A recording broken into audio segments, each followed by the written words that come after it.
नमस्कार दोस्तों, स्वागत है एक नई हॉरर स्टोरी में।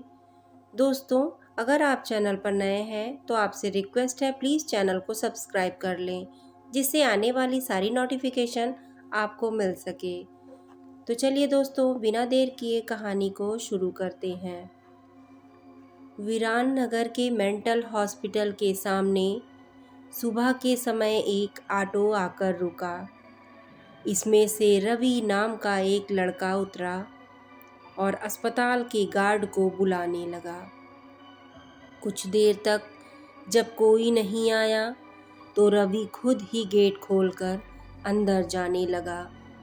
जैसे ही रवि ने गेट खोला, एक आदमी ने उससे पूछा कि तुम टीवी ठीक करते हो?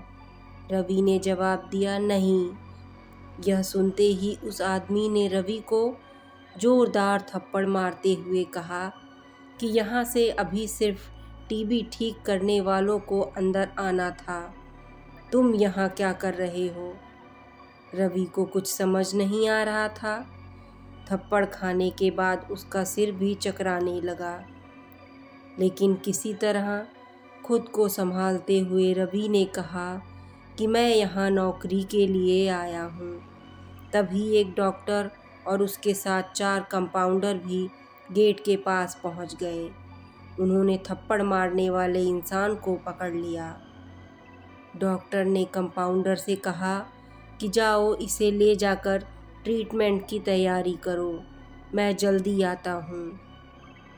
कंपाउंडर के जाते ही पास खड़ा रवि डॉक्टर के पास गया और कहा कि आज इस अस्पताल में मेरा पहला दिन है।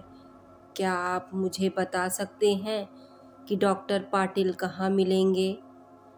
डॉक्टर ने जवाब देते हुए कहा कि मैं ही हूँ पाटिल। तुम यहाँ से सीधे जाकर अपना जॉब लेटर ऑफिस में जमा करो और वहाँ से ड्रेस लेकर बगल के कैबिन में आ जाना। रवि थोड़ी ही देर में कंपाउंडर की वर्दी पहनकर डॉक्टर के कैबिन में पहुँच गया। डॉक्टर ने उसे बताया कि जो तुम्हें अभी गेट में मिला था वो पागल है। पिछले 8 दिनों से वो सभी को टीवी बनाने वाला समझ रहा है। फिर जब उसे पता चला कि वो टीवी बनाने वाला नहीं है तो गुस्से में थप्पड़ मार देता है।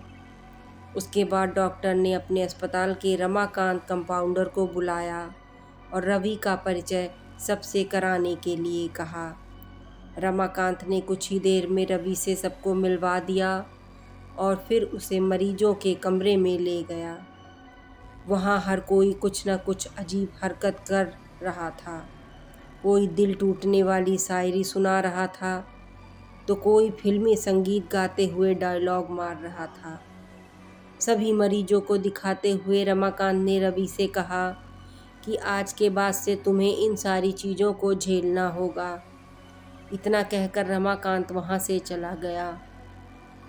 तभी रवि को पता चला कि उसकी नाइट ड्यूटी लगी है।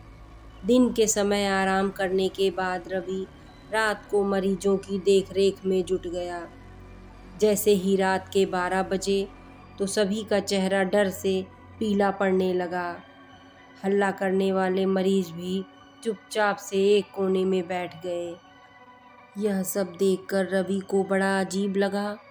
उस दिन नाइट ड्यूटी में मौजूद डॉक्टर से रवि ने पूछा कि आखिर ये सब क्या हो रहा है, सब लोग इतना डर क्यों रहे हैं? डॉक्टर ने जवाब दिया, इस अस्पताल में रात 12 बजे के बाद भूत घूमते हैं। वो सारे भूत इसी अस्पताल के पुराने मरीज हैं जिनकी इलाज के दौरान मौत हो गई थी। तुम संभल कर रहना। रवि को भूतों पर विश्वास बिल्कुल भी नहीं होता था। उसने डॉक्टर की बात को हंसी में टाल दिया और अपना काम करने लगा। उसी रात रवि अकेले बाथरूम जा रहा था। तभी उसे लगा कि कोई उसके पीछे है। मुड़कर देखने पर कोई नहीं था। कुछ देर बाद उसे फिर ऐसा ही महसूस हुआ। रवि ने सोचा कि भूत की बात उसके दिमाग में घूम ही रही थी, इसलिए उसे वहम हो रहा है। बाथरूम करके जब रवि बाहर आ रहा था तो उसे शीशे में लिखा हुआ दिखा, कि आज तुम पागल हो जाओगे। रवि को लगा कोई उसके साथ मजाक कर रहा है, इसलिए उसने इस बात पर गौर नहीं किया और अपने काम पर लग गया। कुछ देर बाद रवि को एक तेज चीख सुनाई दी।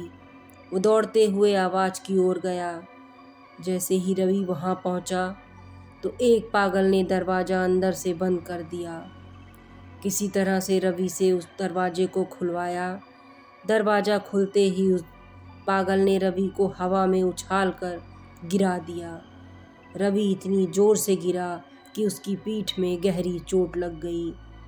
तभी एक जोर की हंसी रवि को सुनाई दी। वही पागल हंसते हुए बोला कि मैंने कहा था ना कि आज तू पागल हो जाएगा। रवि ने गुस्सा में झल्लाते हुए कहा, पागल आदमी, तूने ये क्या किया? रुक, तुझे अभी बिजली का झटका देता हूँ।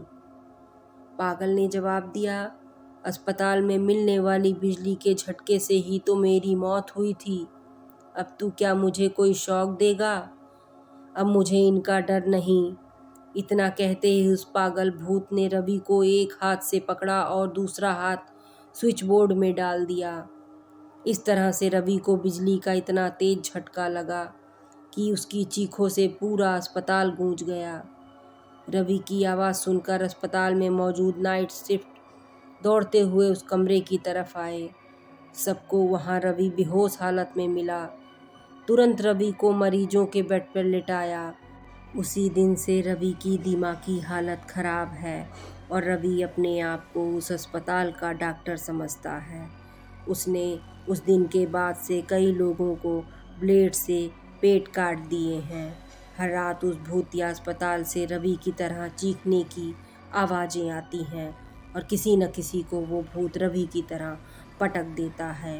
ये चीखने की आवाज़ हमेशा उसी समय आती है जब रवि को बिजली के झटके दिए गए थे।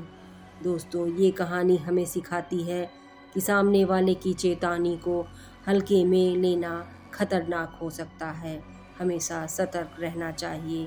थोड़ी सी भी सावधानी हटने पर भयानक दुर्घटना घट सकती है। दोस्तों, आपको कहानी कैसी लगी? कमेंट में अपनी राय ज़रूर दें। तब तक के लिए धन्यवाद। मिलते हैं एक नई कहानी में।